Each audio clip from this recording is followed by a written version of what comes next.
Revelation 9. Resurrected Consciousness. When I saw him, I fell at his feet as though dead. But he laid his right hand upon me, saying, Fear not, I am the first and the last and the living one. I died, and behold, I am alive for evermore, and I have the keys of death and Hades. Now write what you see, what is, and what is to take place hereafter. As for the mystery of the 7 stars which you saw in my right hand, and the 7 golden lampstands, the 7 stars are the angels of the 7 churches, and the 7 lampstands are the 7 churches. Revelation chapter 1, verses 17 to 20. While this being is the imagination of our own being when our I am is able to fully influence our consciousness, it is also the imagination of the human being in whom the Christ Spirit lives. When we have achieved this state of being, Christ can speak through us as if we were him. So John has turned from his everyday vision to his spiritual vision, to see this imagination, and after he has seen it and remembered the detail of it, he fell down. Did he physically fall down? Or did this image cause all that he had been before to cease, to fall away from him? There is an echo here of the raising of Lazarus described in St. John chapter 11. Many esoteric writers say that when Lazarus was resurrected, he was given a new name, John. This John, they say, is the beloved disciple and the writer of this revelation. He would also have been in the upper room and experienced the fear when the resurrected Christ appeared out of nowhere. Through the fear comes the assurance of a new way of being.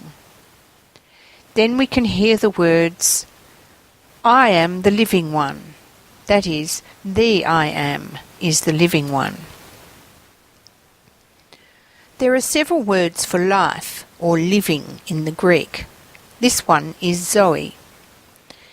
Zoe is that life force associated with the resurrection. This is the life spirit associated with our spiritual intuition. It is the I am infused life force.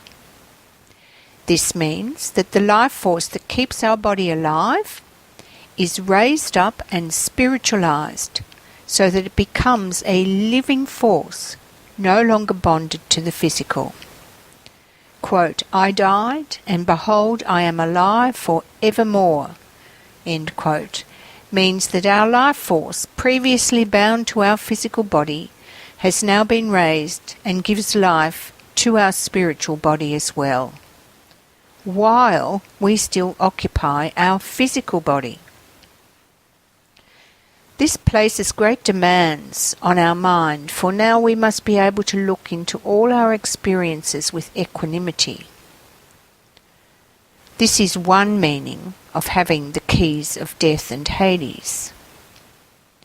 With our resurrected consciousness, we can enter into the underworld of our old consciousness, and that place where our old consciousness had no life. When we have the vision of the Christed I am, we can no longer oscillate between the old and the new consciousness. With our new consciousness, we must learn how to live fully in this modern world. Often this will be like a living hell. We will see how the values, as well as the standards of behaviour, of those who do not strive to connect with their I am, deteriorating. We see this happening already today and escalating. What is and what is to take place refers to this panorama of consciousness which we must navigate. Those who can use their higher consciousness do not become the keepers of those who do not. Only by example can they unlock the door for those who come behind them. The power of equanimity always strikes a deep chord in those who observe it. When one person acts out of forgiveness, a gate is unlocked. One of the most potent stories about this was recounted by Bill Cody, who was found working in a Nazi concentration camp in the 1940s. And I quote from the book called Return from Tomorrow by George G. Ritchie and Elizabeth Sherrill. They're quoting Bill Cody, relating his story.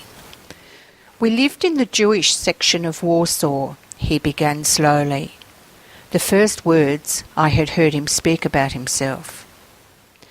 "My wife, our 2 daughters, and our 3 little boys. When the Germans reached our street, they lined everyone against the wall and opened up with machine guns. I begged to be allowed to die with my family, but because I spoke German, they put me in a work group."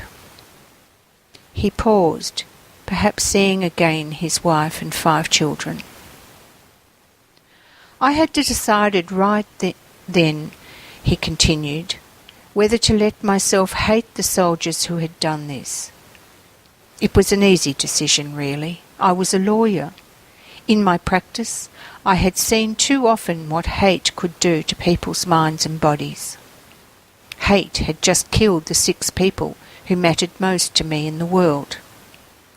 I decided then that I would spend the rest of my life, whether it was a few days or many years, loving every person I came in contact with." End of quote. Bill Cody was able to straddle 2 consciousnesses at once. His resurrected consciousness took the lead. Imagine what would have happened if he had moved into the Hades of his other consciousness.